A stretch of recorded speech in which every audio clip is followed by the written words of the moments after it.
Thank you. We have quite a few discussions and presentations this evening. I am going to ask that we amend the agenda just a little bit. We can scratch number 3. We will not have that presentation tonight.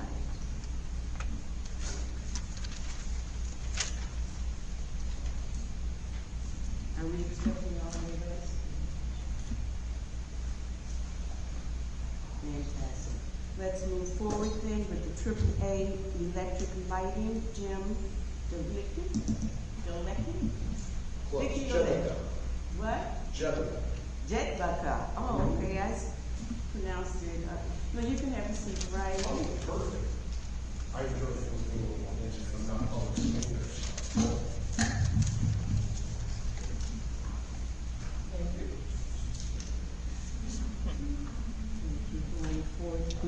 We need documents by Friday. Okay? Thank you.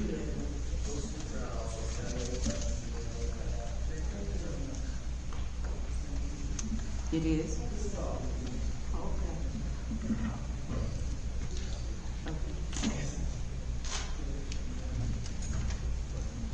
Okay, I'm certain that mic needs to be turned on. And we're going to ask that you use the mic for your presentation so that the clerk can hear you, the reporter can pick up what you're saying, as well as the people in the audience. So please. Well, first off, thank you very much for putting me on the agenda tonight. My name is Jim Jedlicka. I'm the Director of Marketing for AAA Electrical.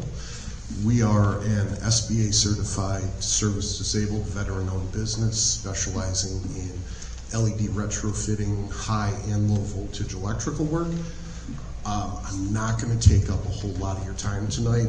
You can see by the pamphlets, this is a pretty straightforward program. What we can offer you is coming in, auditing, walking through all of your public buildings, the community center, police, fire department, walk through and do an audit. Any old lighting that needs to be upgraded, we can do for you. Now what that's going to do for you is a couple of things. It's going to lower your electric bill.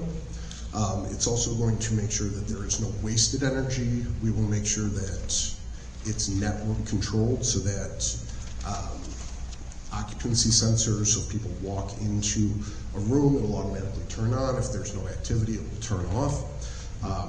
Now, as you can see from the pamphlet, that's going to save you about 50% on the electric bill for any lighting. It's also an infrastructure upgrade. Now, again, like I said, this is a very, very simple program. ComEd comes out with incentives and they basically say, hey, this is how much we will pay you to do the work for them based on how much you save them in electric usage. So again, very, very straightforward. The process of it, Anthony and I, as well as our team of energy efficiency experts, would walk through, audit all of the buildings, see exactly what's there, what it can be replaced with, get an application signed by whoever the representative of Sauk Village would be. We'll show you the savings and get that application approved through ComEd. Probably take about a day at each building to do the work. You will see instant savings on your electric bill that next month.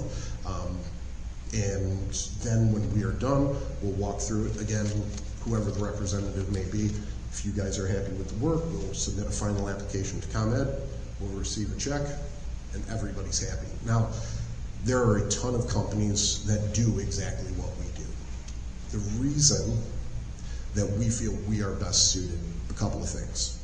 One, we're a service-disabled veteran-owned business. The man on my right, Anthony, is the owner of the business. He courageously served as a Marine.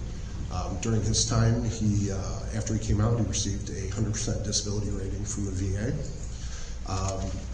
One great thing about us, he has 15 years of experience doing exactly what it is I'm talking about. The other thing about that is, a lot of companies that you may talk to will come and try and charge you for these services. Everything that I'm talking to you about, we will do for free. It will be paid for by ComEd, so the expense to the village will be zero. So again, your return on investment is immediate. All right. The other great thing about us, and Trustee Sauk can verify this, Anthony and I are headquartered and live less than 10 minutes from this building. If something comes up, if you need something, we are available and we will give you a prompt response. Anytime anyone reaches out to me, if I'm not available at that time, within an hour, you're going to get a call back and the problem will be solved. So that is essentially what we can do for this village. And again, everything paid for through ComEd, no expense to the village. Tons of experience in doing exactly this, and we will bring in experts, not just from ComEd to take a look at your street lighting, but we will bring in our own energy efficiency people from manufacturers and save you every dollar we can and give you the best possible product on the market. So, thank you very much for your time. I really appreciate it. Thank you, very thorough. Questions, please? Yes, ma'am. Hi. So you say you're going to be doing auditing is this just for indoors, or are you going to be auditing our street lights, the outdoor lights too? So the street lights are a little bit of a different animal. We are going to audit those. We are hoping that we can upgrade them, fix them again, save lots of money on the electric bill and output. We will have to bring in a lighting engineer from ComEd. They will map everything out, tell us exactly what it is we should do. There is, in this pamphlet, there is LED street lighting, a fact sheet on it. I know it says here that the project cost after the incentives was about $27,000. We don't do that. It is out there. There are a lot of companies that will charge you on top of the incentives. Anthony and I firmly believed, and we got into and are passionate about this program because we can help villages, parks, departments, things of that nature for no money out of pocket, which we have done. Most recently, I believe, was in Flossmoor. We upgraded all of their fields, no money out of pocket to them, completely paid for by ComEd. But anyway, to answer your question, yes, we are going to audit them. Yes, we are going to look at them. Normally when I give presentations like this, I have numbers in front of me because I've done the audits already. So I can't give you any firm numbers, but yes, we are going to bring out a lighting engineer from ComEd to go over all of that with us. So you mentioned that you work with Flossmoor. Is it any other municipalities that you work with in this area? So we've been, yes, with St. John most recently, we just upgraded all their lighting at their new community center. Parking, not all of their lighting. The indoor was already done before us, but we just finished up their parking lights. AAA Electrical has been subcontracted by other companies because of how good Anthony and the field teams are. Stager, Park Forests, St. Rita Acacia High School was recent. So yes, we have done that, but we were subcontracted to do that work. But yes, we have. Any other questions? Trustee?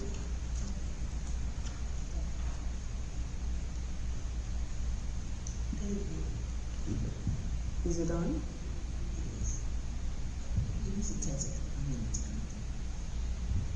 Okay, so my question was, you named several municipalities, jobs that you've done. I don't know if it's the same, but do you have examples of bills where you have seen the before bills and the after bills, where we can actually physically compare the difference in the cost of efficiency? That is not something that we often do. We can produce those for you. We've done it for private businesses where I'm sure we could do that. If you look at this though, these are not my numbers. These come directly from ComEd. So yeah, these are. When you do the math and the breakdown, when you start to look at the original lights that we take down, they're about 3.5 to 4.2 watts per light used per light. When we replace with what we have for Flossmoor, we ended up putting in the lights where the replacement became 0.4 watts per light. And we reduced the amount of lights by 9. So it went from, I think, like 36 to like 27 or 28 with those math. So if it's 4.5 times 38 would have been our wattage. Now it's 0.5 times 9 less. So they're going to see probably 70% savings on that field. And that's how ours would be. We would go from the 4-point wattage to It's depend, like outside next door you have 4 and 4 light packs outside. Those will all be reduced down to LED. I mean, those outside, they probably run somewhere about 3.5 amps. What we would replace it with is probably 0.8 amps. Now, this is when you bring out your, ComEd Ed team to view outside. What about the indoors? Because your presentation today is every light inside? Inside and outside. It's kilowatts saved per location. So we would come into, let's say, you have the field house that's right over there. We do all the count of all the lights you have. We find the replacements. We do all the math. We have a math fact sheet that comes out on our computer system, and it gives you a full breakdown of everything. Then it'll show us exactly how much savings per, how much everything would be, and what the return checks would be. So when we look at the lights that we're looking at now, what do you go in and change bulbs? When you say you're replacing lights, are there bulbs or fixtures? Outdoor lights are complete head replacements. Yeah. It's much easier that way. It's cleaner and they last so much longer. You're not looking at a 3-year maintenance. You're looking at 10 to 15 years maintenance. And some of these lights have not been maintenance since they've been purchased. They just work well. They're much, much cheaper. Like in here, most of this is already LED upgraded because it's a newer building. But then like you have anything looks like a football light. Those types of screw-in ones. Those are the ones that all gotta go. Like somebody just did the parking lot here, but you have all those flashing, nothing's working. It's because there's a system in there that has to be detached from before you use those types of lights. So like the LED, it just comes easier. We just replace the heads. No problem, no issues. No problem. Yes, ma'am. So you say you're going to do the auditing for the inside, outside. But after that, can you describe to us what's the SOW of that you're considering, and how long would something like this happen? I mean, how long does it take to get everything completed? Are you talking about The work itself, or the entire from start to finish, like say just we come in tomorrow and audit, and then we sign the application, pre-application. We submit that to ComEd. Generally, we will hear back in about a week. Okay. Then figure another, based on what we find, another 3 to 5 days just for us to get the parts in place. And then obviously the actual work, Anthony can speak to that. At that point, once we receive what we have, and then we're going to be able to figure out the procedure on each individual location, we would just start processing through each one. It just depends on ComEd and how long it takes them to bring in their paperwork. And we keep it all very clean, very kept together, low-key, low-profile. Sometimes we work at night, make it easier for some people. Our schedules are wide open. So then in the final process is that we all have the LED lights for Each in and building, outside. Every electric bill we receive will be pretty much the platform for the lights on that electric bill. So if it comes into this square of location, we would do everything in this one, done, then we get to the next one, next one, next one, and we would work our way through each electric bill that's presented with us from the town. The pump houses, there's 1 or 2 lights on those. They're hidden in the middle of a forest or in the back of your forest preserve. Those types of buildings, like there's all kinds of little small locations. Anywhere that you guys have an electric bill that you're paying, that's where we can get in to reduce the wattage and get as much savings as we can. It's also in regards to, like, there's water savers also, and I believe there's even some gas efficiency equipment that's free also from ComEd that we would also install wherever we found whatever's appropriate for whatever it is. I mean, we can even get into the high schools, the grade schools, all of it. We're looking at Columbia. We're looking at Columbia right now. They just built that school maybe 8 years ago, and they did it right before the LED kick, so everything in that whole place is metal island. So something like that, it's gonna be a quick turnaround, and then the town comes with extra incentives also, so that we'll have enough money to cover everything that could possibly come up, and then we can negotiate other situations to where we can start possibly getting grants for lights for the basketball court or things of that nature. And so, with your partnership with ComEd, you said that the village won't have to come out of pocket for anything because of your cooperation with Correct. ComEd. I'm over all of that. And then down the road, when we start looking into grant money and things like that, ComEd will help us out in regards to how much things will cost. Like I said, we can get the basketball court lit up, or build another basketball court, or add anything else to another park or recreation to the town, or whatever anyone's looking to get done. Baseball field, softball fields, I mean, anything's up in the air at that point, but at least ComEd was on our side to help us figure out a better price point for the state. Any other questions? It's not necessarily a question, but I've actually had this services done at my company, and ComEd did come out, just as you said, and did the assessment. After the assessment, then they sent a printout, basically giving you the information about the assessment, what needs to be done, and then next, the contractor's called to schedule to come out and start installing. Very minimum distraction during the operating hours, and I have not had any problems, and everything is LED censored, and I do see a huge adjustment in our billing. Thank you for that comment. May I please clarify, or will you please clarify? Because one said that the audit would include indoor and outdoor, and the other one said it would not. So are we looking at replacement of lights on our outdoor light posts? Absolutely. Take the community center, you have the 2 4-packs that are probably 400 watt. We would come in and replace those, the heads, with probably 50 watt. Again, huge reduction of 87%, whatever that math is. But yes, no, we will audit. If, say you gave me a ComEd bill for your home, right?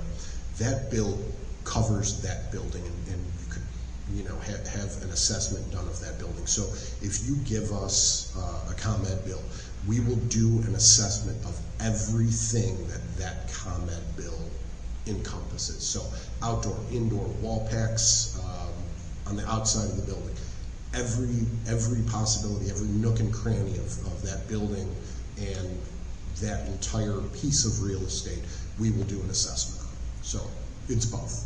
Thank you very much for that.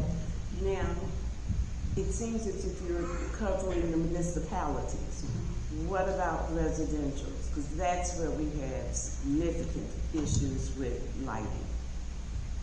With the residentials, there's some things that are offered per home. Like right now, they have an EV charger program. No, I'm not talking inside the house, I'm talking street lights. Street lighting. Street lights. We did see that it seems that the street lights were upgraded in the last, do you know how long ago that was? Do you know what the information was on that? It's been less than 5 years, but we have had significant problems. I drive through the area, with I see it. lights. And that's what we were that's what we have to work with ComEd on, because did you guys go through a rebate program to have those lights installed? Now, that's where we have to work with ComEd to see what they have for something of that nature. I've already come up with possible 2 solutions to maybe fix it.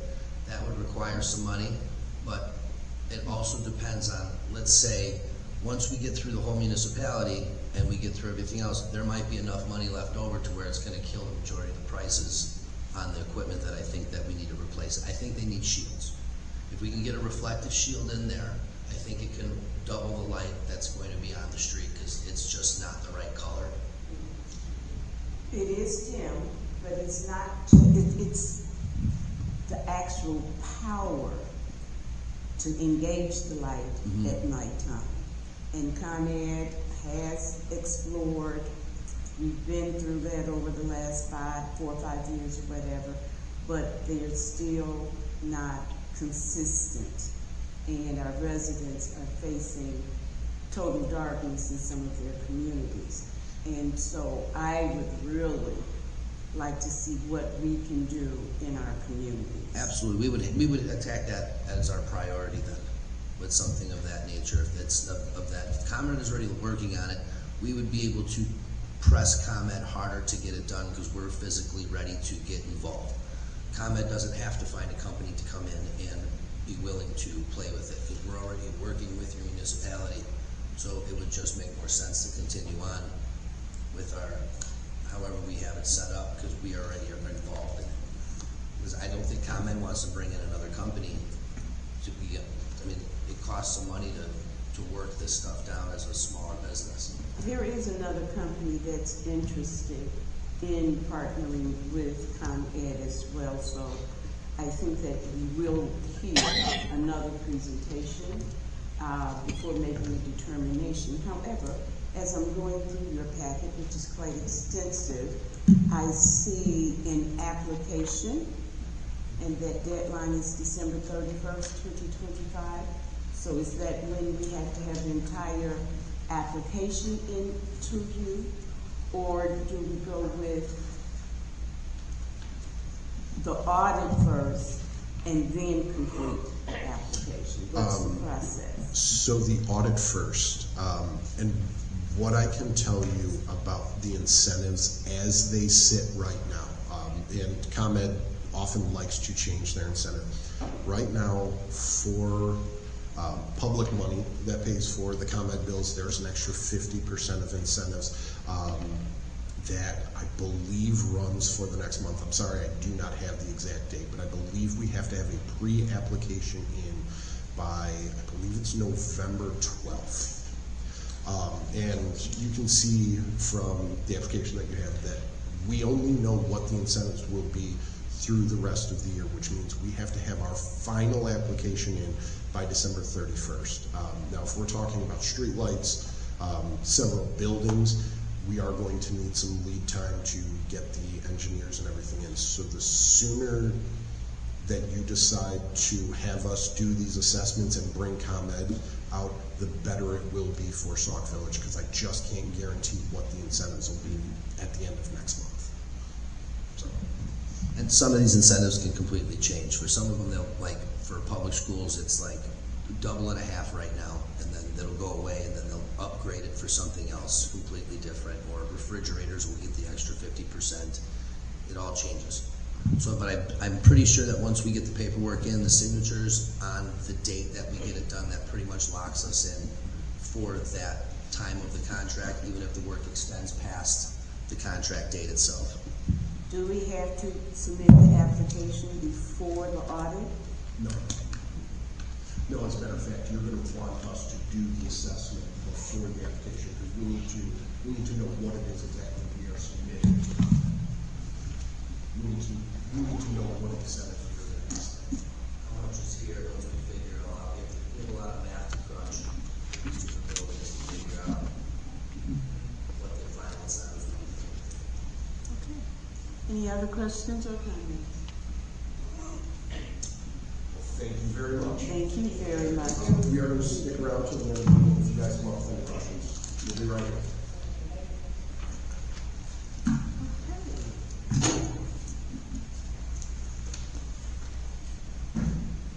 As I mentioned, number 3 is scratched.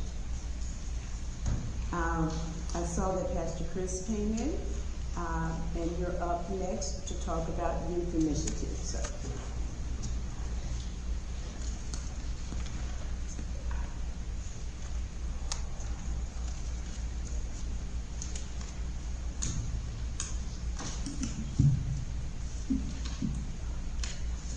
How are you this evening? I'm well. Good to see everyone. This is our youth pastor, Stephen Knox, and this is his presentation, so I'm going to let him, if that's okay, present the youth initiative we have. Fantastic. It's all yours, sir. Take it away. So good evening to everybody. This is my first time ever doing anything like this. So Okay, so since this is your first time, yes, I'm going to say, hold the mic up to your mouth and talk into the mic. Okay. so that we can all hear. So, what I'm presenting is a youth program. So what this will look like is we're going to start with the boys first, from 13 to 19 years old. And so on a particular Friday, on Fridays from 5 p.m. to 8 p.m. So what this will look like, they will come into the gym or into the building, and they would start off playing ball about an hour. And then after that, we would meet or separate them by age into 2 different rooms, and we would speak to them about life lessons. But so on some Fridays, those life lessons will be Bible-based.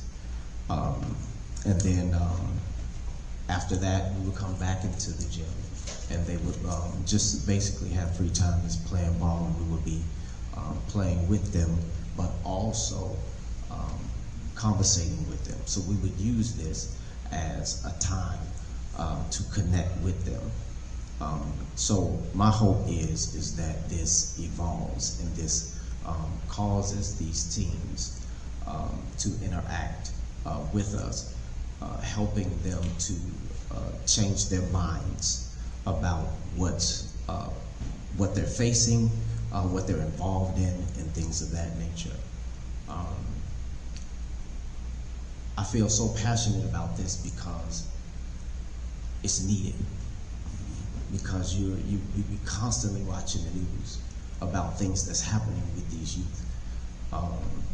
But why is that happening? You know, so in some of these life lessons that we want to teach is hopefully it's going to help them to change their minds about a whole lot of things. And we're not trying to take the place of a parent or anything like that. We want to come alongside them, because a lot of them working 2 and 3 jobs, you know. And so what time do they have to talk to them? So what we're hoping is this is literally going to begin to soften these young men's hearts, so that they will open up to us, and that they will begin to turn around. But the name of this program is called The Kickback, and the reason why I named it that is because I want this to be a place where you can come and feel like you're okay. You know, like in this setting, I don't have to prove nothing to nobody. I ain't gotta look like I'm something that I'm not.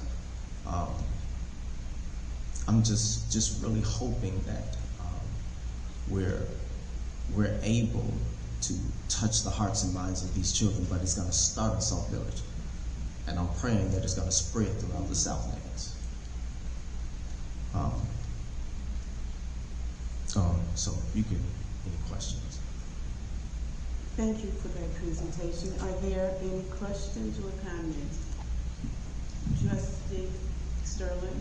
Hi, so this is a program, is it for just the youth of your church, or will it be for all the youth in Sauk Village? All the youth in Sauk Village. So how will you be trying to reach out to our youth? How are you going to communicate this program out there?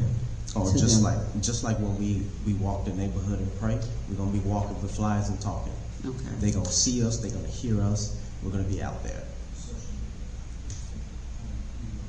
Thank you. Okay, thank you. I believe that Trustee Sapp is next. Maybe. You stated that, and I think I heard it clear, that you're gonna start with boys. Mm-hmm. Is there any particular reason why? Right now, I only have male volunteers. So I really want to begin with this and really see how it's going to go, in a sense, and then we're going to move into getting female volunteers and grafting the young girls into it. Thank you.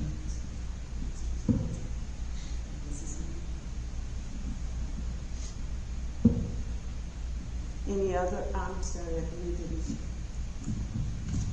So what are you asking Sauk Village and this board? What do you need from us? The use of the community center. The community center or the gym? The gym. Thank you. Okay, yeah, because our community center is already occupied. Thank you. Trustee? Under your activities, Pastor Knox. It has life study groups and mentorship. And also under your activities have leadership and character building workshops. Can you please provide me with the skills, background of your volunteers that would be able to adequately handle such activities?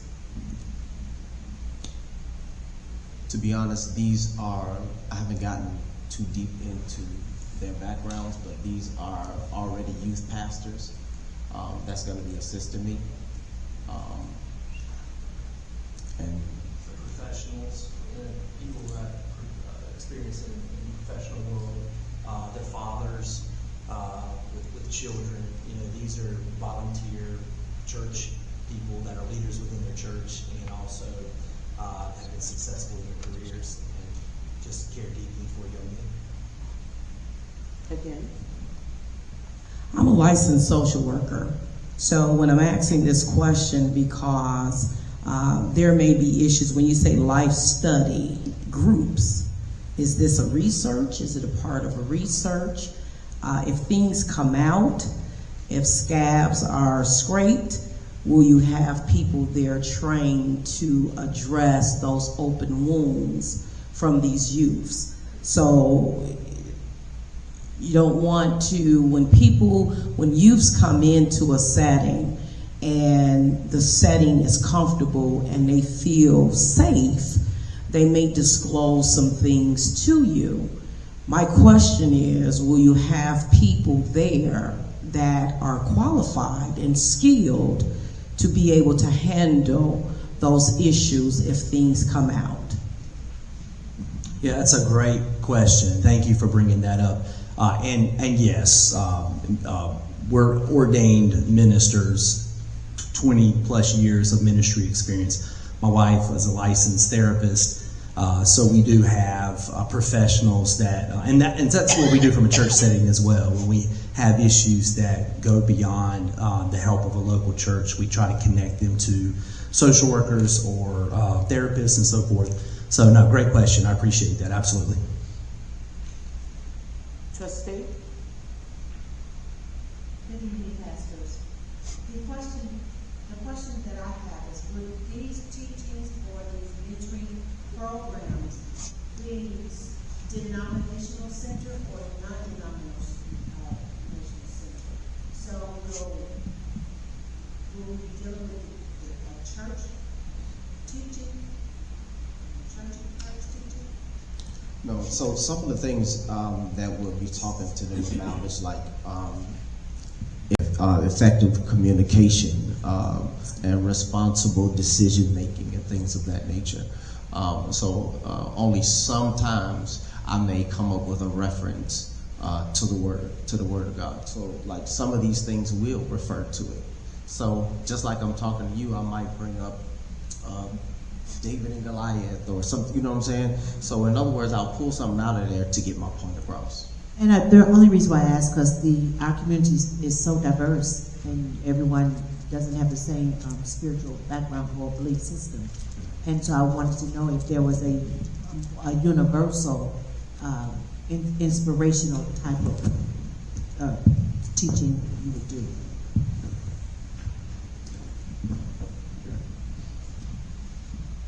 To be honest, I never really gave it that much thought. Now that you brought that question up, and I thank you for that. I would do my best to make it well-rounded, rather than focusing on one particular religion. Trustee? In the packet I was reading, they were talking about the liability insurance. Can you give me a brief little description on what's covered? And I want to say that we're going to be included in part of that liability insurance, since you're going to be on, in the gym. Yeah, our coverage is $1 million per event. So whenever a church uses any space outside of our property, then we have $1 million coverage on that event, per event. So any specific question in regards to that is? It would be covering you, but what about It would cover everybody that It would cover participates in the event. Absolutely, including yeah. the village? Even the village, yeah, even the facilities that we use. Absolutely. Okay, thank you. Anyone else? Yes, ma'am? And this is 52 weeks out of the year, it says year round, every Friday. Okay. My question is just that,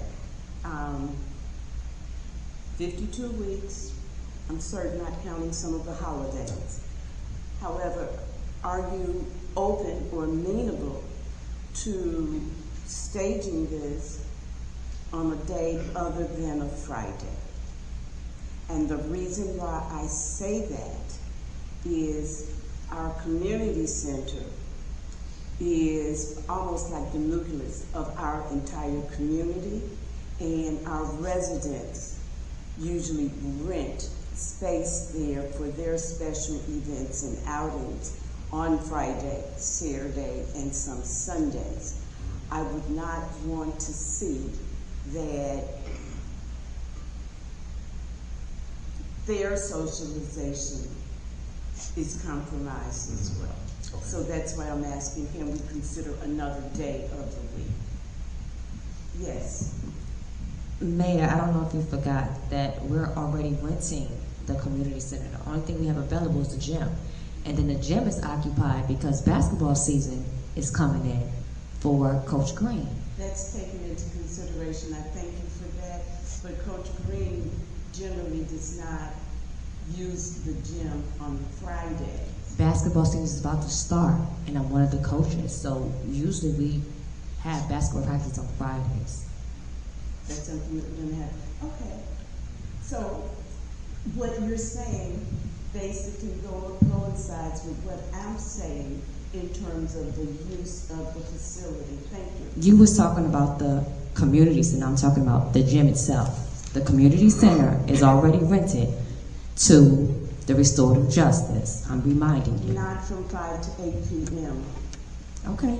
This is 5 to 8 p.m. This is an after-school program. Okay, I understand. Restorative justice is during the day, and they are usually out the door between.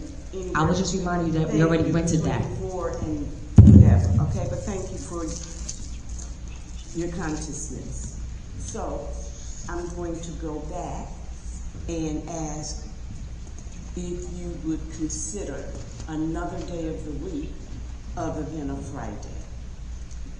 Yeah, I can consider that, but of course I would have to speak with my volunteers and find out. But I spoke with Coach Green yesterday, and I told him about everything that we were doing and all of that, and he said that he was in complete agreement.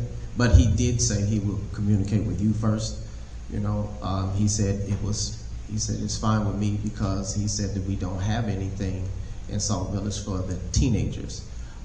So he said that he was all for it, but he do want to speak with you about it And before in he. speaking with me, he's basically speaking with the board. Mhm. And even though I expressed concern about it being on a Friday evening, it's ultimately the board who would make that determination. But I will be asking for reconsideration of the date for the reason that I stated. Yeah, I'll talk with everyone and see what we can do. Okay, so we look forward to your getting back with us and letting us know. Are there any other questions or comments before we move to the next person? So are you saying that the weekend is off? Like you would suggest not having anything on the weekend because that's typically the time. So like a weekday night would be more. Exactly. Okay. All right. Just to make sure. Okay? Yes, Ms. Yes, trustee, I'm sorry. What I would recommend is that you also do research on youth and crime. So you may want to talk to the police chief, but usually Monday through Friday or Monday through Thursday between 2 to 6, youth tend to commit more crimes during that time. So you may want to look at constructing it during that time period to try to combat the crime that may be occurring. But the chief of police, Chief Sanders, may be able to give you some stats as far as things that youth are involved in during that time period here in Sauk Village. But statistical wise, youth tend to commit crimes during the time of 2 p.m. to 6 p.m. That's brilliant. I had no idea. That was really good. I mean, that's right. That's good. Good advice. Thank you. Yeah.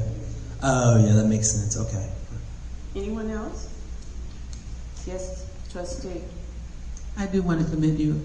Our youth do need something to do other than violence. They don't have any constructive activities. So this could be something very positive for the community. So I do hope that it's successful. And if I can assist you in any way, please, I'm available. Excuse me. She's next. So you did say you spoke with Mr. Green. So obviously you guys are going to be working together with his group of young men? Yeah. So he was saying that also, same thing. If I need anything, if he can assist, that he's all for it. Okay, so your schedules basically would be together because you guys will work together with his basketball, your group. So Right. Okay. I So mean, you're working in tandem with one another. Yeah, and he's actually gave me some more ideas Okay. to put into this as well. So Okay. Thank you. Okay, anyone else? Thank you for your presentation, and we look forward to your getting back to us to let us know how we can work together. thank you. Thank you.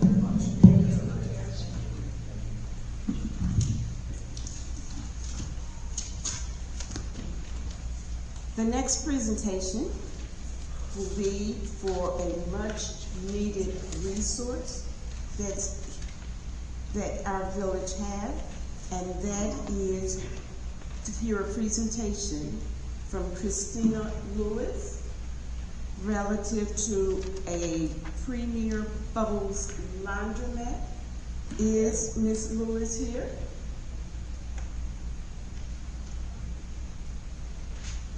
Oh, that's not Ms. Lewis. So Ms. Lewis is not here. We will move forward. Even though I am next on the agenda, I am going to ask that we bring our fire chief, Chief Dom, to talk about EMS management before I start. Good evening, sir.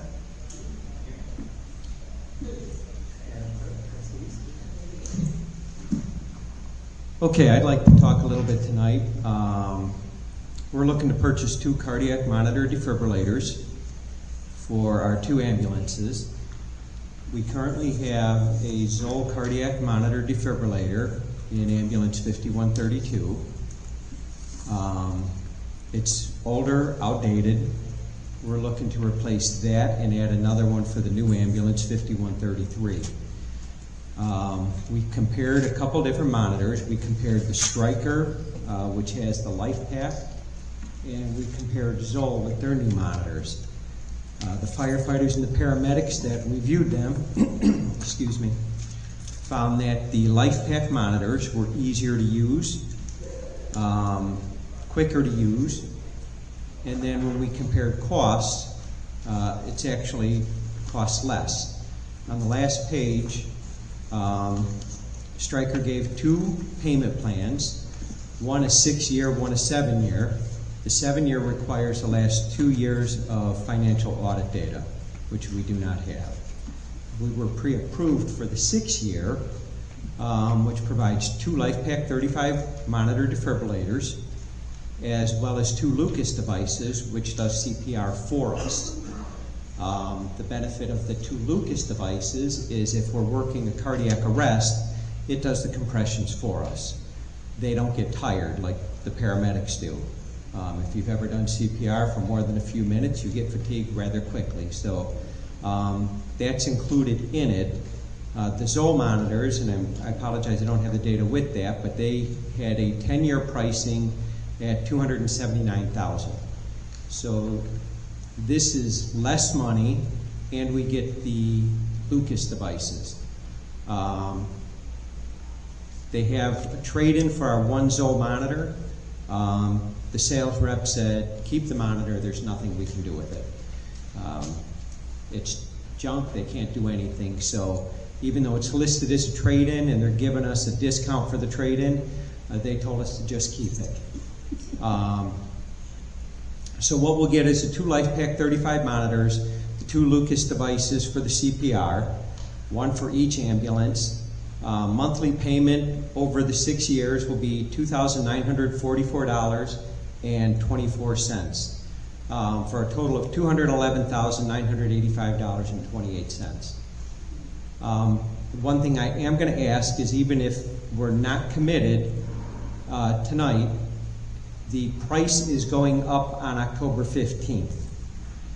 The board meeting next week is October 14th.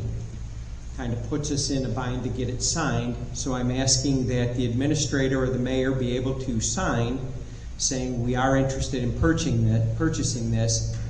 If for some reason next week at the board meeting we do not approve this, we're under no obligation to buy. But I do ask that we approve this so that we can get these in our ambulances and get them approved by the Department of Public Health, IDPH, so that we can put our second ambulance in service. We'll need to have a defibrillator and cardiac monitor in the ambulances in order to pass that for an advanced life support ambulance, ALS ambulance. You know, when the ambulances were purchased, was the need for these devices included in the overall payment, to your knowledge? For the ambulance, no. It was not included in the purchase of the ambulance. Was it included in your budget? I don't know. I didn't do the budget. Yes, but now you've seen the budget.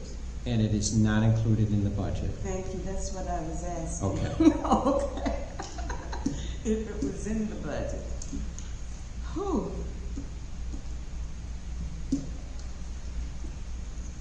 That presents as somewhat of a problem. So even though I understand that the devices are critically needed, I think sometimes timing makes a major difference as well. And I'm not certain. Let's see what our trustees say. Any comments or questions, trustees? Trustee. You took my question, Mayor, because I was going to ask what line item on the budget was this listed so we can know if it was added or not. Okay. Trustee?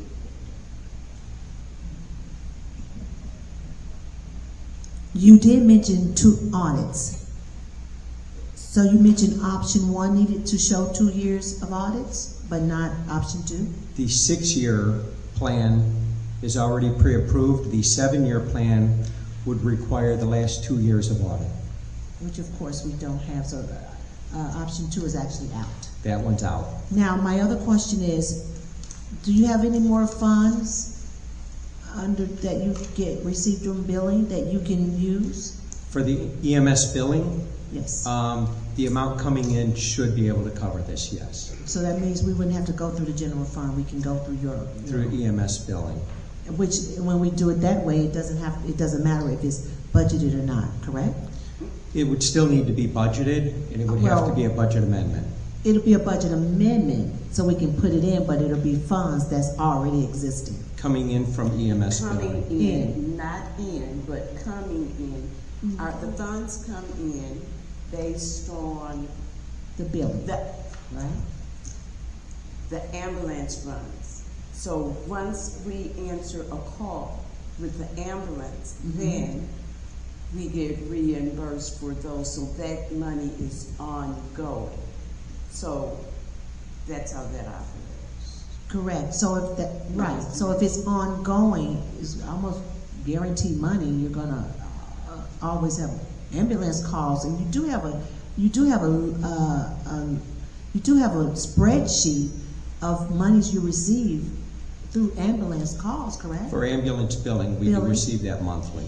So my question is that we're talking about budgeting. It's not in the budget, but we do have guaranteed billing money that we already know we have.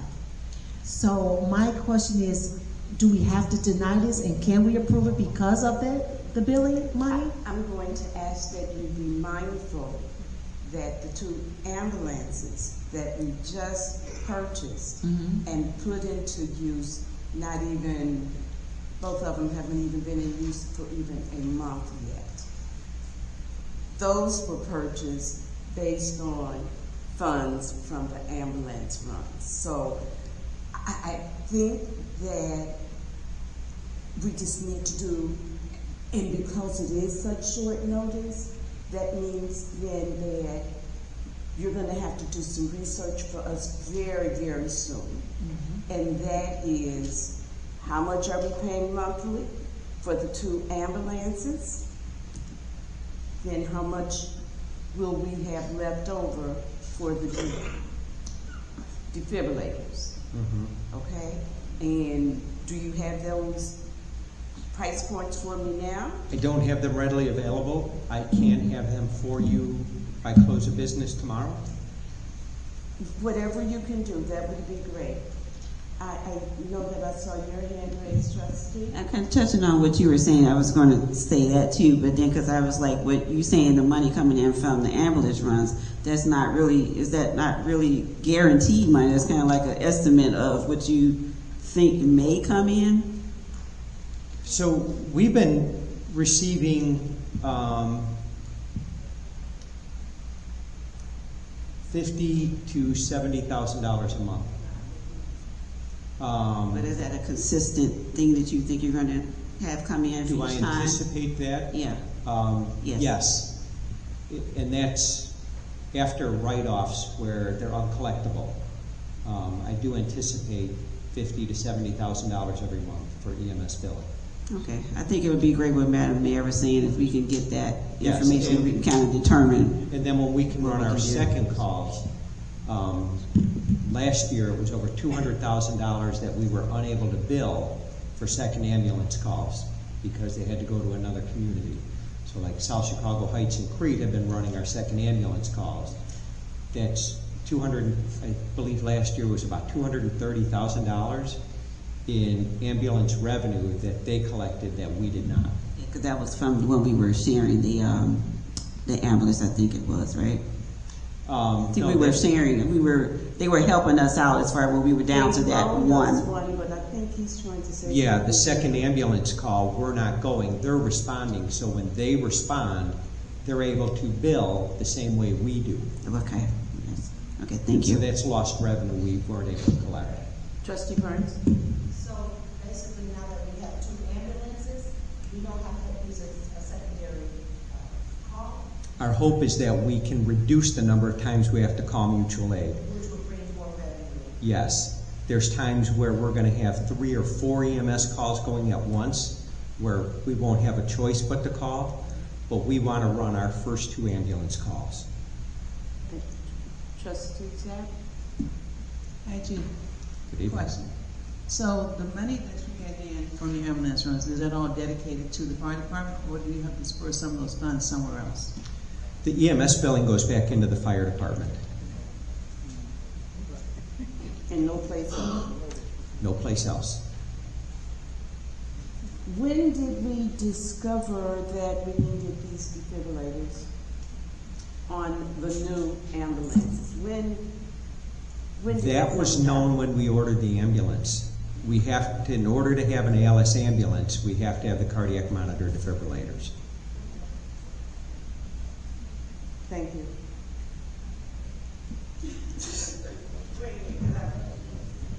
I'm just thinking about, because when it was brought up to have the 2 ambulances, I thought for the first one, we were gonna have the new one, but then we were gonna have the defibrillator and all that stuff in that first one. There And is so you're saying currently- that it was no equipment, no nothing in that first No, the first one ambulance? currently has an older model. So the second one is the one that didn't have anything that came with Second that, one has nothing. with that contract to get that new ambulance. So we're looking to put, I'm sorry, Mayor, the two cardiac monitor defibrillators are 10-year lifespan. We'll own these at the end of the 6-year payment period. My experience in using these is they go more than 10 years. When I was in Flossmoor, we had a 12-year lifespan before we replaced them. Before we did that, we had a 16-year capital replacement on the cardiac monitor defibrillators. So they can easily exceed the 7 to 10-year lifespan. But that's not helping us right now, It's not helping us tonight. okay? Trustee Burns? Yes, and these are your best rates. Yes. Trustee? Not having the audits done, it just takes us away from one option. They will still allow us to go to the other option, correct? Yes, ma'am. But had we had the audits, we would have been able to save $67,401.12, correct? Versus $59,196.36. Actually, the 7-year option would cost us $8,205.14 more, but it would give us an annual savings where we would be paying a monthly premium of $323 less every month over the 7-year period, but we would pay ultimately more. Say that again, please. For the finance charges, it will be more.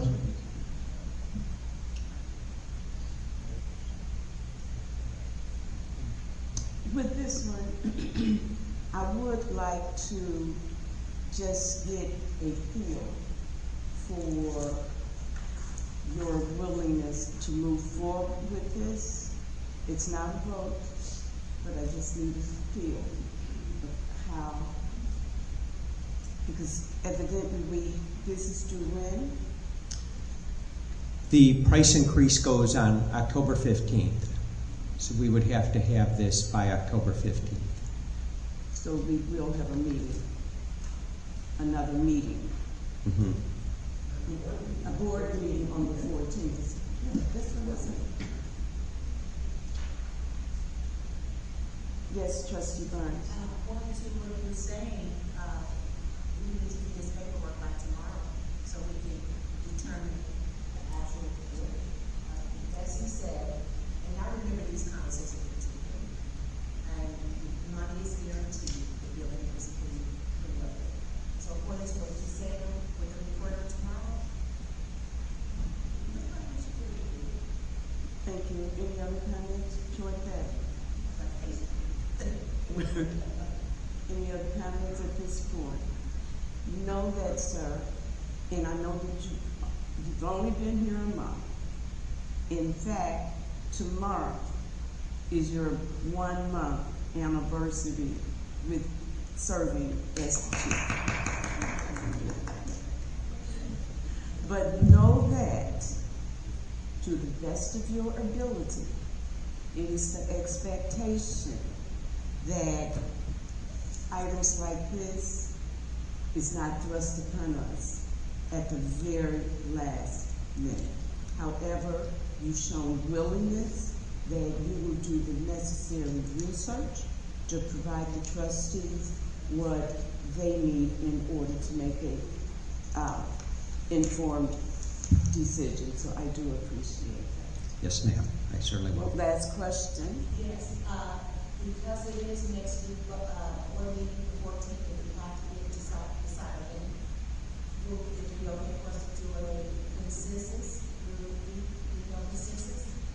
We have an opportunity to vote next Tuesday night, and then, I mean, if you have, no, we need to allow him time to pull his facts together. We need to allow you time to process the information so that you can reflect upon it, so that we're all making informed decisions and not being rushed.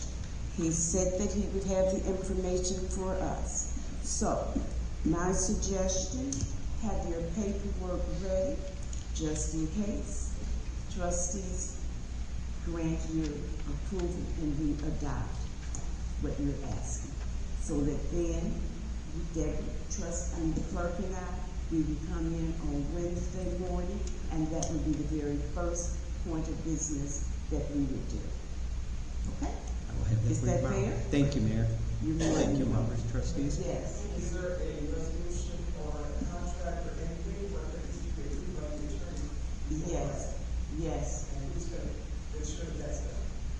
I will send that paperwork over to the attorney. And so we believe that the packets on Friday. Mm-hmm. 10 o'clock. By 10 o'clock Friday. Yes. Okay? Thank you. Let's move on.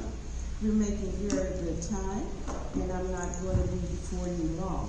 A couple of weeks ago, Dr. Octavia, what's her last name? She came before us talking about the Living Well program. Alzheimer, yes. Talking to us about the Living Well program. We suggested that we needed an MOU, and so she followed up with that directly, and that's what we have before you. I have sent this to the attorney, and they stated that it looks good, and that there was no need for a resolution or ordinance, because it's just an agreement, and it costs us absolutely nothing to be in partnership. Yes, ma'am. There's a couple of things on here that I have issues with because it places a level of responsibility for the village. If you go to page 2 at the bottom, serve as the village preferred home care provider for preferred residents. What number are you? It's not a number 3, I'm sorry. Number 3 starts on the first page, but it goes over to the second page. So the last sentence under number 3, serve as the village's preferred home care provider for referred residents needing in-home services. Then going to number 4, the responsibility of the village of Sauk Village. The village shall, that means it's something we have to do, provide LWHS reasonable access to village facilities, community centers, to host workshops and outreach events. Number 2, assist in promoting LWHS events and resources through official village communication channels. Number 3, refer residents identified as needing home care services directly to LWHS for service intake and eligibility referral. Residents retain the right to choose other providers, but LWHS will be presented as the preferred provider option. And last, appoint a village liaison to coordinate activities with LWHS. Thus my reason as to why I asked if I could be a part of the MOU, as I do a lot of MOUs. So this places us a level of responsibility. What this is saying, and if we sign it, we are held accountable Thank you. for doing all of those things. Okay, thank you. You're welcome, Thank Mayor. you. We can always go back and counter with the organization. If you have any other questions or concerns, as was just mentioned, then I put question marks next to each one of them, and we will communicate back with Living Well to let them know the concerns that's been noted. Are there any others? No? She addressed several. Yeah. Did you have any others? You all had the same concerns? Okay, so let's just do. So should we still move forward with this? That's all I was getting to. Okay. This is what we will do as we do with any resolution or anything, MOUs that come before us that we have a problem with, any parts of it. What I just stated, we will go back to the company, let them know what trustee concerns are, and then if they're willing to make the necessary changes that you've asked for, then we can move on. If they are not willing, then it's a deal breaker. Okay? Trustee. I just asked the board, did they want to move forward with it, and they said no. Am I correct? So when the board just said they don't want to move forward with it. Did you say that you do not want to move forward with it, or did you say that it lacks readiness to move forward, even though you didn't use that exact language? Yes, ma'am. So with the current dialogue on here, MOU is just simply a linkage to say if a resident come here and needs services, we have a resource that we can possibly, let them know this is a company that does work here.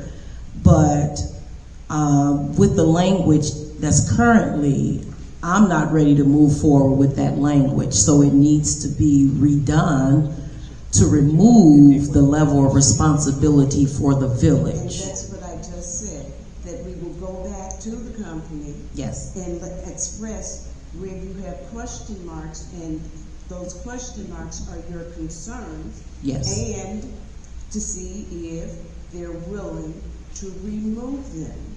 And if not, then it's a done deal. We will not proceed forward.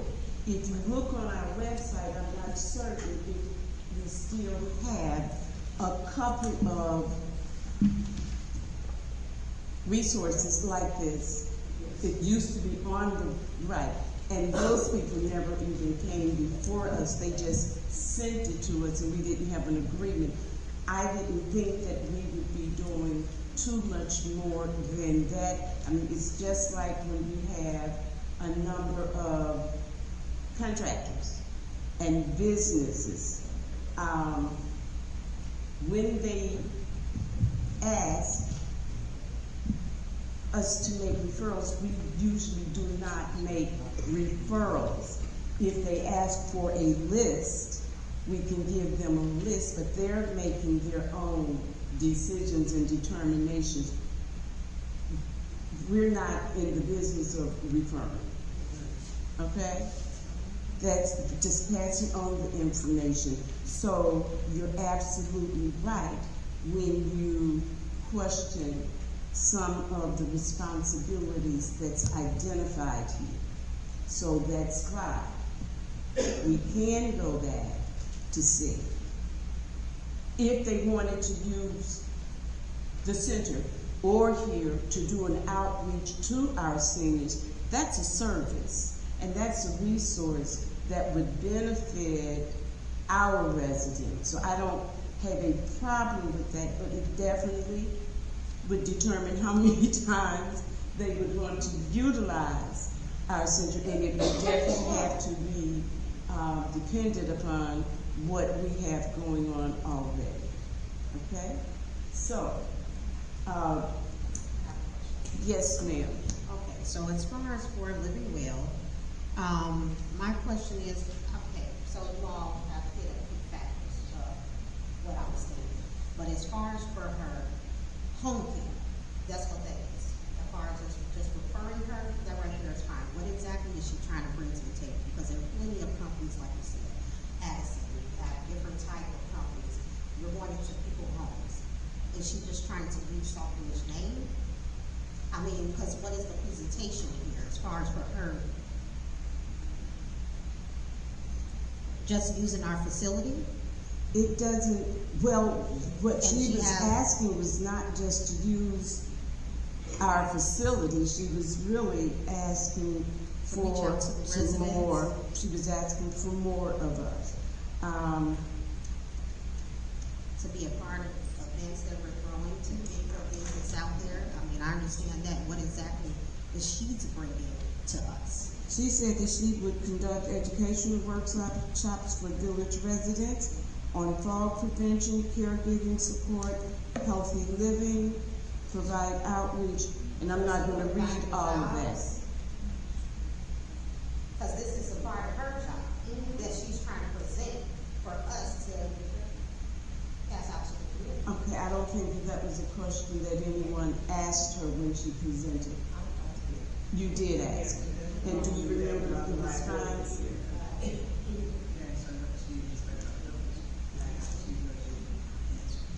So now she's answering, and it's more than what we're willing to offer. So as with anything, we would, if you want, I mean, if you want to stop this right now and say, no, that piece is fine, but when she was here, everybody, not everybody, but quite a few of you were clamoring to work with her and to partner with her. So, what's different? I don't think that was the case because Trustee Burns from the beginning, she was talking about what the liability and what was she bringing to Sauk Village. So I don't think, well, I can only speak for myself. I don't think anybody praised her for coming or wanted to work with her. I think we still needed more information as far as what was she trying to ask of us. Okay. Thank you. Someone on this side?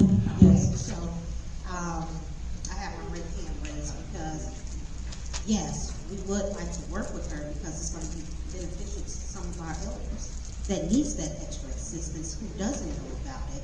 That would be a great help as far as them getting that information, yes. Okay. So, but as far as what she's bringing, So what would you have me to do, trustees? One person said drop.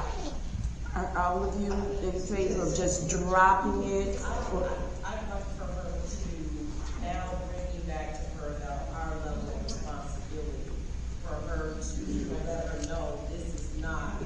You were asked to use your mic. I would like for you to go back and let her know that that's the liability or responsibility that she's asking the village. We're not doing that. For her to trim down what our responsibility allowing her to put literature out in the lobby area, placing her on our resource list. That's as far as our responsibility is. If she want to put something in Soft Talk each month, but as far as assigning a liaison, to work with her and getting access to our centers. Now, if she want to collaborate with the seniors, the senior commissioner, then that would be a plus for that. But, I'm willing to have a conversation with her about how she can correctively put the responsibilities for Sauk Village that will remove what she have listed. Thank you. Any other comments before we move on?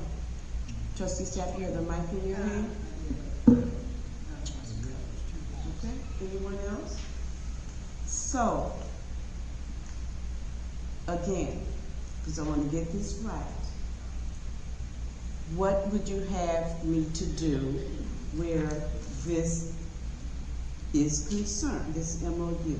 Shall I talk with her, let her know the concerns that were raised and ask her to amend it? One person said just to drop it all together. Others were more willing. I need to know what to do because I want to lead, but with your preference. I need to know that. I said for her to lead. Okay?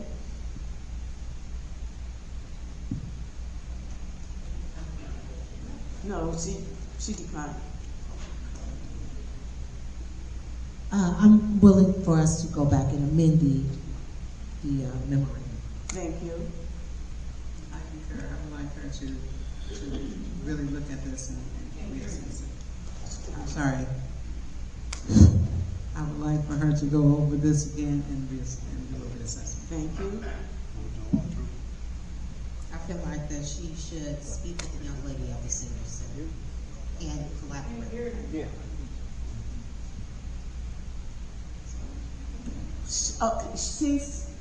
They said they couldn't hear you. Can you repeat it? Hello? I said that she should collaborate with the young lady at the senior center. Thank you. I say, I think we should move on, because if we're talking about this is something we want to try to bring back for the board meeting. No. No. Everything, see, So if everything we- that comes to the committee does not have to be acted upon at the next meeting. Sometimes we should have opportunities to flush things out, you know, to work through whatever it is, and then have the luxury of time to make informed decisions. So no, this does not have to be acted on next week.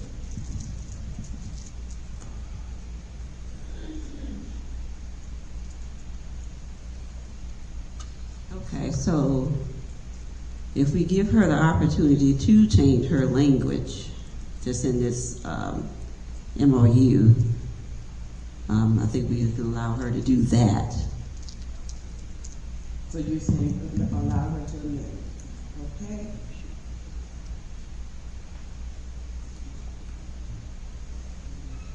Trustee Johnson, does your original premise stand? Yes. Thank you. She said yes, her original premise stands. I don't need to always have a reason. Let's move on. I put in your packet also something that's much needed.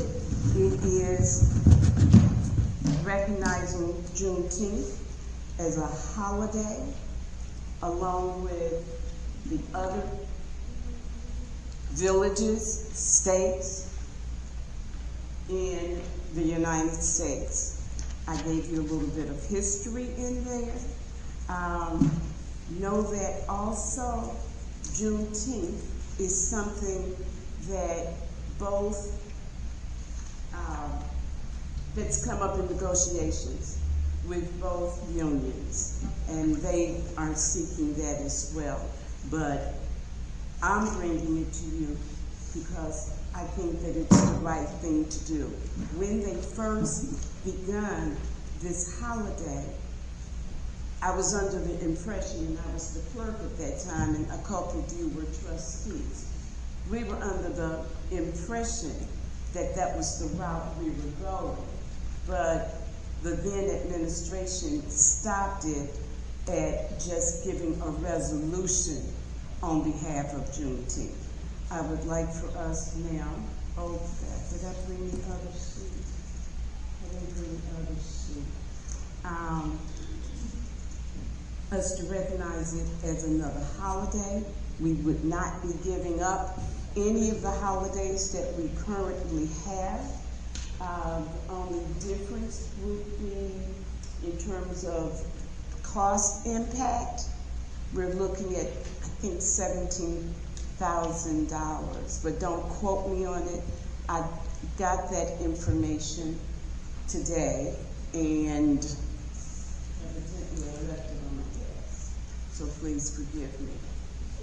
But once again, as I say, I'm bringing this now, and the reason why I'm bringing it now is because before the beginning of the year, we have to post the entire meeting calendar for the year.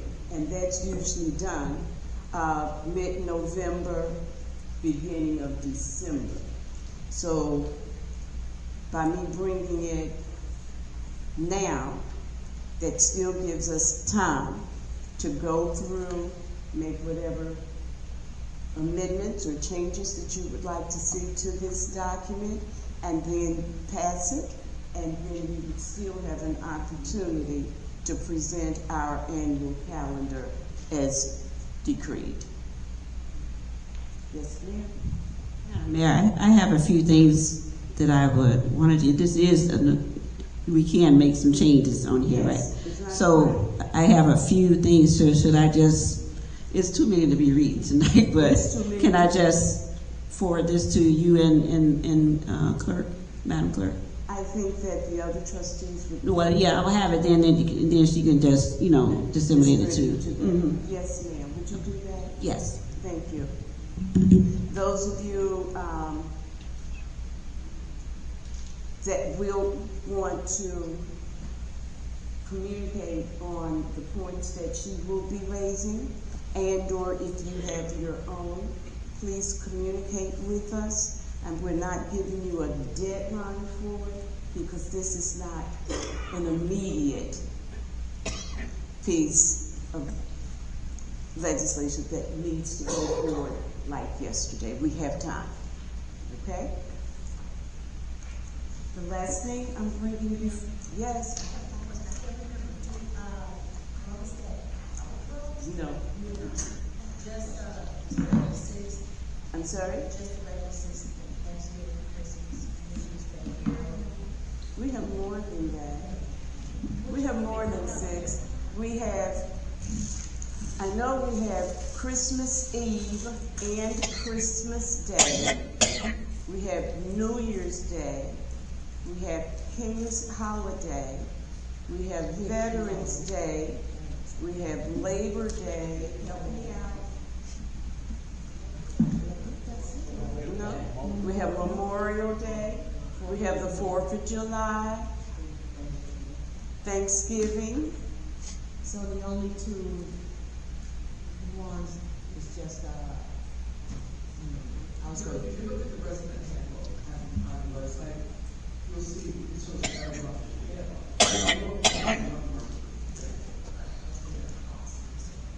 Yeah. No, you can't. And it's called Indigenous Day now. They changed it. Yes. It's, no. Okay? So the last thing that I have to bring before you is a worksite agreement with Bloom Township, not high school, but Bloom Township. We have been a work site for students for before I started here. And so where is the other piece that I had to do? I had a proposal of activity. No, it was an actual proposal that I was presenting. No, this is all of theirs. This is all of theirs. I created. I saw that on the copy of it. Both of them came to you because they were paper clipped individually and they okay, that's okay. I'll get that out to you, but I created an entire proposal as well that would go along with this. Know that this is not asking anything from you. It does not need an adoption or anything along that line. It's just what we do and have been doing forever and a day. So, what I would want from you though, if at all possible, is it's sort of difficult to talk about it now without the proposal in front of us because I created a proposal laying out when the students start work, when they will end work. It begins next Tuesday, and I wanted to present it to you before they started work. Know that I found out about the deadline for this maybe last Wednesday, so that's why it's not been brought before you prior to now. But it starts on the 14th of October. It concludes on January the 7th, I believe. The students will work 10 hours a week between 3 and 5 o'clock p.m. The proposal that I wanted to bring before you stated that it's not just work training. 1 day a week would be spent on peer training mentorship. And we would be looking at some of what we heard earlier today. Financial literacy, etiquette, I think of some of the other things. Social well-being, conflict resolution, soft skills on the employment side. And I definitely wanted to open it to each and every one of you who would be available from 3 to 5. And I was thinking that we would do the mentoring program on a Wednesday, so they work Monday, Tuesday at in a particular office or department, and then on Wednesday have this immersive learning opportunity through mentoring, and then they work again Thursday and Friday. So if you are interested, I will gladly welcome your input, okay, and your involvement. Are there any questions on the Bloom Township work site? They have to be in high school if they turn, trying to remember, and that may be in here, something relative to if they turn 18 before the end of that period, they are then ineligible to work. I don't know if it's on, I'm sorry? Okay, so it was on another email that they sent.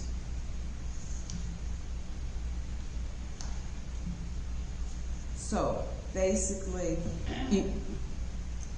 14, 15 to 18 years of age, male, females, usually the student workers, and I like to call them student interns rather than student workers, are usually very diverse. And I like that piece as well. Do we get to pick and choose who they send us? Absolutely not. In the past, a few years ago, we were able to. I would go to Bloom Township and I would interview the young people. That didn't happen this year. And I wasn't involved last year. We will be asking the fire department to take in at least one intern. The police department has already agreed to house one with them. And then other departments will be having 1 or 2 as well. We asked for a total of 8. Trustee Burns? We asked for a total of 8. And like you said, you wasn't involved in the process, so we don't know who they will be sending, but we will be able to make sure that equal opportunity across the board, right? Exactly. Okay, thank you. Oh, and one other pivotal piece. that I did not share with you because the village absolutely nothing. Bloom Township will pay the wages for those youth that's involved. Okay? Okay. And I will get you the proposal so that you can see it. No. They're starting Tuesday, but it would, I like people to have information. I like you to have all the information. No, it doesn't need to go on the agenda. Okay? General comments by the trustees and the mayor. We will start with Trustee Sterling. But, oh, how did I just go right past that? I'm sorry. It is time for public comment. If you have a comment, I'm going to ask that you stand in line now. Each person will be able to speak for 3 minutes only. You may not engage in debate, counter replies, rebuttals. I will respond to those that I'm able to respond to. If I decide that I cannot respond and that more research is needed, I will let you know that as well. Is there any public comment?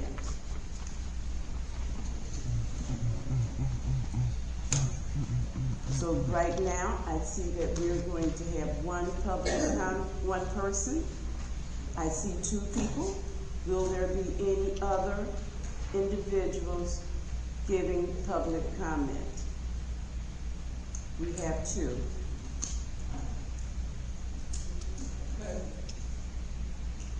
The microphone.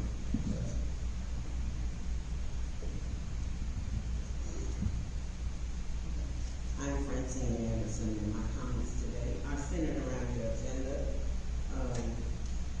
I am definitely interested in hearing about the youth programs and initiatives that the church is bringing.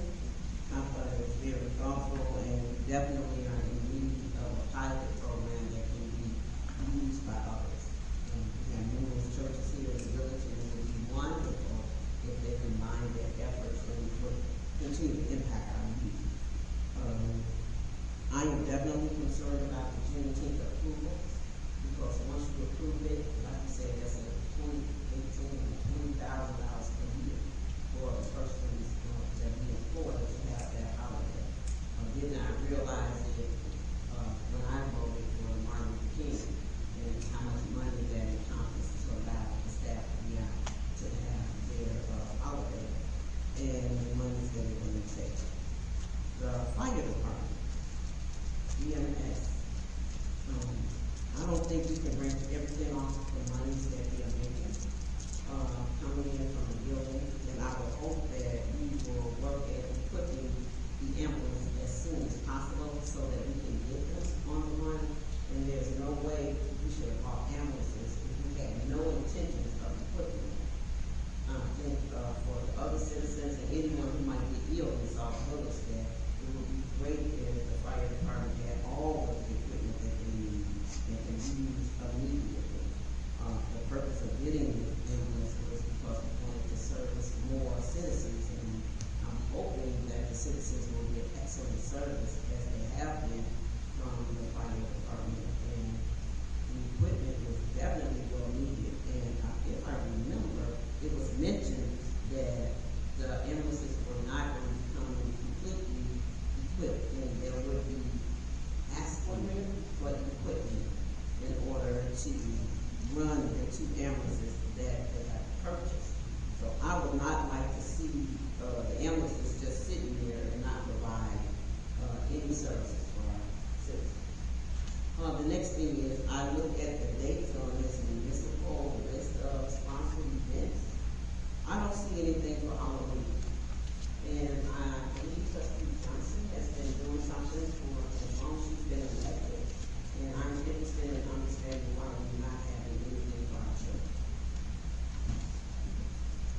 That should be my public comment. Thank you. Thank you for your comments. Greatly appreciated. If you look at that revised document,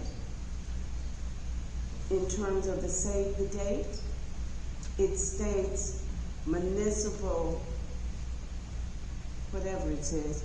It's basically those events that are sponsored by the municipality. And those are the ones that are supported by municipality. That does not mean that other people cannot have an event, but it's not sponsored by the municipality. And I'm certain that Chief Dom appreciated your comments in terms of equipping the 2 ambulances. Thank you for all of your comments. David Smith, President. First question I have for you. Last week at the accounts payable, there was $1,000 for gazebo repair. About the what? Gazebo repair. It was on the first page. It was the last second edition. It wasn't in all the individual lists on the first page. It was the last second edition. First question is, what caused the damage and when did it happen? Second question. Last week it was reported that $200,000 electric bill was discovered, but unfortunately it wasn't put in the budget. Why is that? Allegedly this was known about for a while, so I'm wondering why it wasn't actually put in the budget. 1 week we passed the budget, now a week later we're being asked for the water fund to loan the village $200,000. At this rate, we're not going to have a water fund, so I want to know why that wasn't properly budgeted in the budget. Also, I want to double down on the ambulances. It just kind of makes common sense. We're saving lives and we're making money. Why wouldn't we pay for it when it's coming out of money that's already coming in? And it doesn't seem like it's going to affect the bottom line, even though it's up in the budget, but it's not like it's going to come out of the general fund. So it just seems like a good idea. Now for some of the rough stuff. Question for you, Madam Mayor. Why did you decide to unilaterally challenge the decision of the Attorney General without notifying the board? This is going to be a costly battle of legal fees, and I don't even know if they're aware of it. I'm going to use this back because it's my personal copy from Kwame Raoul, but if anybody wants to make a copy of it, you can have it. It says, for the reasons discussed below, this office concludes that the Village of Sauk Village Board of Trustees violated OMA. And this is regarding your no-name appointment on April 28th. You, as well as they, are all part of the corporate authority. So this decision doesn't just impact your decision to not name your appointee, it also names everybody else at the table, minus the clerk, who is not a member of the corporate authority. I'm wondering why you wanted to take me and Kwame Raoul's office to court to challenge this decision without notifying the other members of the corporate authority who are also a part of this documentation. Because I believe as though they should have a right to know, and considering they vote out the money, Olson and them are going to charge you guys thousands of dollars to defend this, and it's going to get thrown out in 2 weeks. So I'm wondering why you didn't notify them about that. And also, another question, you may have to go back and do some research, but I'll be waiting in the next few weeks. Do you know how much money, in the thousands, your illegal appointment on April 28th has cost the residents of Sauk Village in legal fees? And that's it. Thank you, sir. Moving on, now it is time for general comments by trustees and the mayor. And we will start with you, Trustee Sterling. I just want to comment that I would like to talk to the residents and say that I would like to encourage them to start coming to the and not just talk about it more so on Facebook. If you come in, you come to these meetings, you can see what's going on with your village, and you'll be able to ask questions on what you would like to see come to the village and any other concerns that you may have. So I encourage the residents, more residents, to please start coming to the meetings on Tuesdays, 7 p.m. Thank you. Trustee Winston? Trustee Burns? Thank you, Mayor. The only thing I want to comment on is the departments. We talked about this before. Our departments bring in additional funds from other things that they do. And I believe, as we talked about before, that even before they come to the board to ask for money from the general fund, that they look inside their own department first and see where they can disperse funds from themselves before they come and get money from the general fund. As we have been told, our village only has 4 sure forms of revenue a year. And we do have our downtime, which is, I think, is November, December, January, before we get that other payment in the spring. So we struggle. And before we come to us, look within first. I strongly suggest that all of our departments do that. I want to commend all of the trustees and our people that have really made a concerted effort not to use money from the village in order to give these events. We've done Cinco de Mayo, we did Juneteenth, we did the Corn and Dog Roast, and we also added an additional music fest. Trustee Johnson as well with her holiday event, clerk. So people, we have really been trying to make an effort to not bother our general fund in our village because we understand our situation. So I want to commend everyone who has been making a strong effort to raise the money and do fundraising. And I don't think I've ever seen this much fundraising done in our history. So everyone can give yourselves a hand clap for that because it's been phenomenal. And I would like to see that continue. The other thing is, regarding the OEMA, I'm not familiar with any of that. Me either. Yes, I don't know what that is. The other thing, the electric bill, I'm not familiar with that either. So I don't know what those 2 things are. Other than that, that's it for me. I just want us to continue to work together and continue to fundraise, because when we fundraise, it really does get the community involved. So you guys, we all have done a fantastic job. Thank you. But know that the Corn and Dog Roast will be, or has, cost the village a minute amount of money, not fully funded as it had been in the past, but there have been a nominal fee that, and I just have not had a chance to pull that final report together for you. As I said that I was going to have it as soon as possible. As soon as possible hasn't come yet, okay? But I'll still continue to work on it. Trustee Johnson.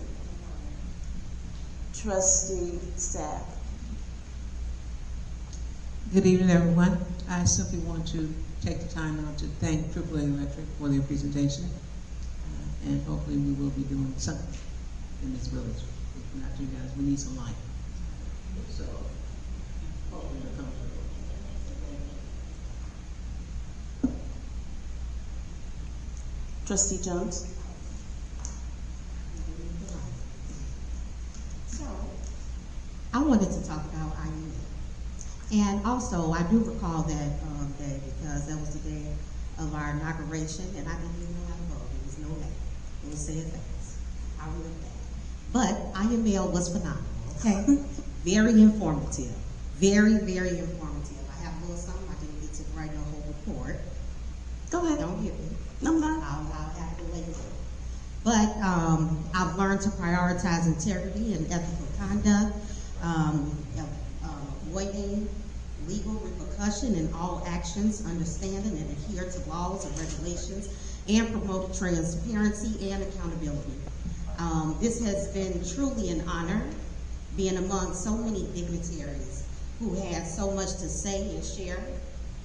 I am excited about this up and coming year. I am excited. IML was good to me. I would like to thank Trustee Sterling and Trustee Johnson for taking me in and showing me what classes not to miss, okay? Because I didn't know what was going on down there, but they took me under their wing and introduced me to so many people and under so many different leaderships. Very informative. So I was glad to be there. It was very informative. I was waiting on this day. Okay. All right. So that's all for my comments for today. Thank you, ladies, again. And we all need to start doing things as a whole. You know, I've seen so many people coming together. The division it shouldn't be. Let's move forward together, ladies. Amen. Thank you for that.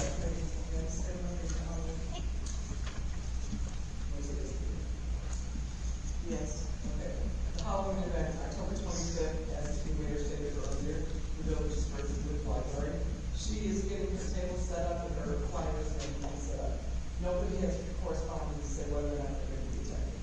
If you do plan on having a table at the library, please contact her. October 25th. Thank you. Comments? How many of you enjoy, don't laugh at me, but how many of you enjoy watching Chicago PD? I love Chicago PD. I love Chicago Fire. But right now I'm on fire because Chicago PD will be filming in Sauk Village on the 20th. They're filming one episode on the 20th. Unless you want to be a dead little girl in a drain pipe. That's what I was told when I asked. That's what I was told. And it's going to come with little or no distraction for us in our residence. Some of it will be filmed at, what is it called, the paintball machine, the paintball, whatever they call it, that's in Crete. No, some of it's going to be in Crete. They're going to create the little drainage ditch that I mentioned at the studio. So they're not actually using the drain. And the farm that they're using is just a little bit south, but across from Emmanuel Church. There's a farm there that is owned by the same owners of Timberland, which is out on Burnham Avenue. So they're using that as the farm where I guess the police department will be going to rescue this little girl that's in the drain pipe and all of that. But you know, I don't want to tell the whole thing, but really I told you everything that I know for the most part.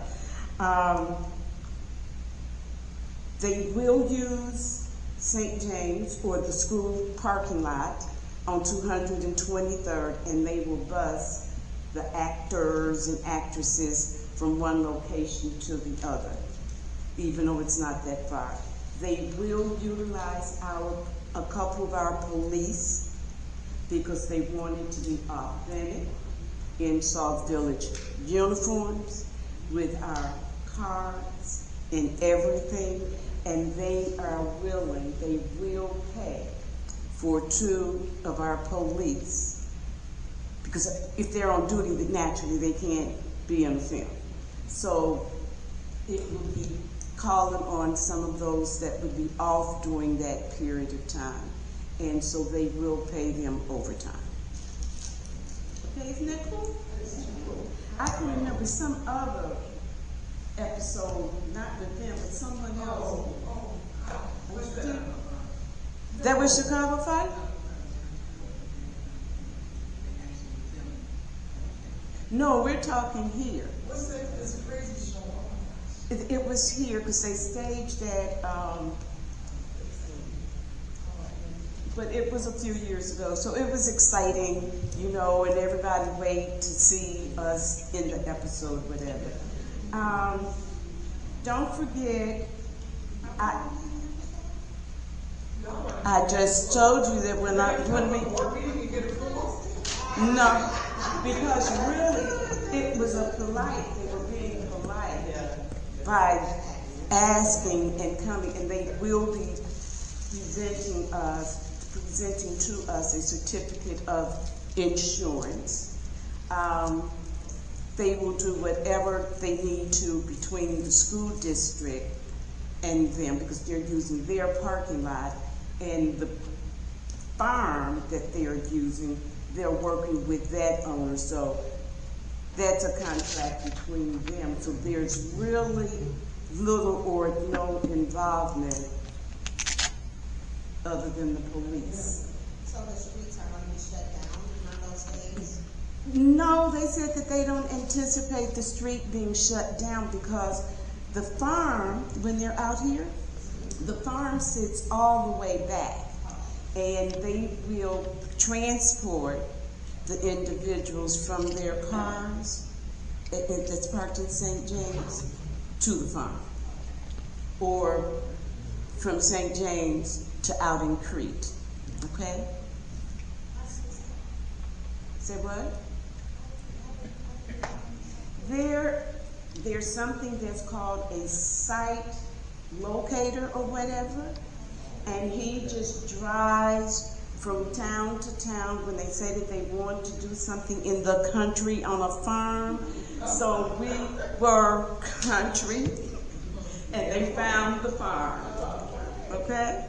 So he came totally well prepared, and he with us on maps and everything that he strategically laid out. How many of you or your spouses or significant others have purchased your village sticker? I don't want to put you on the spot. If you purchased it,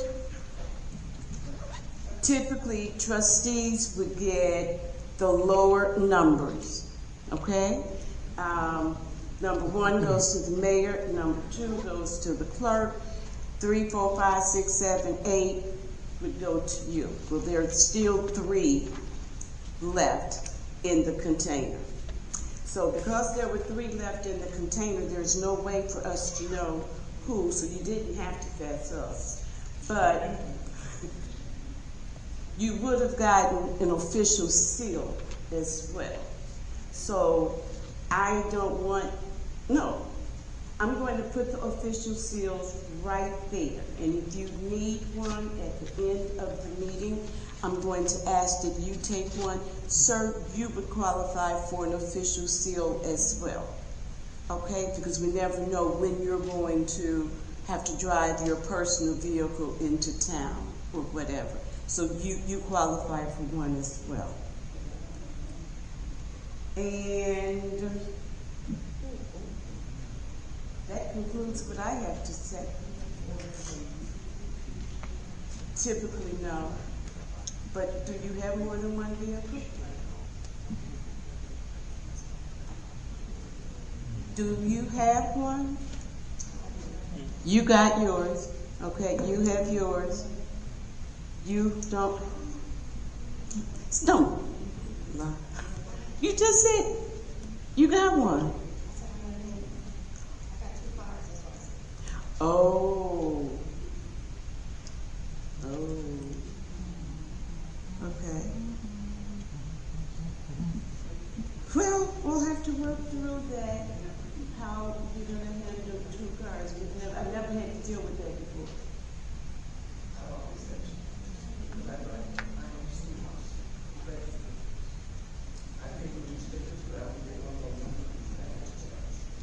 Okay, I have 1, 2, 3, 4, 5, 6, 7. Is that enough to accommodate everybody that won't want to? Yes, please. All right, I'm going to put them there. Don't knock each other down as you're coming to grab them. But you should have some more, don't you?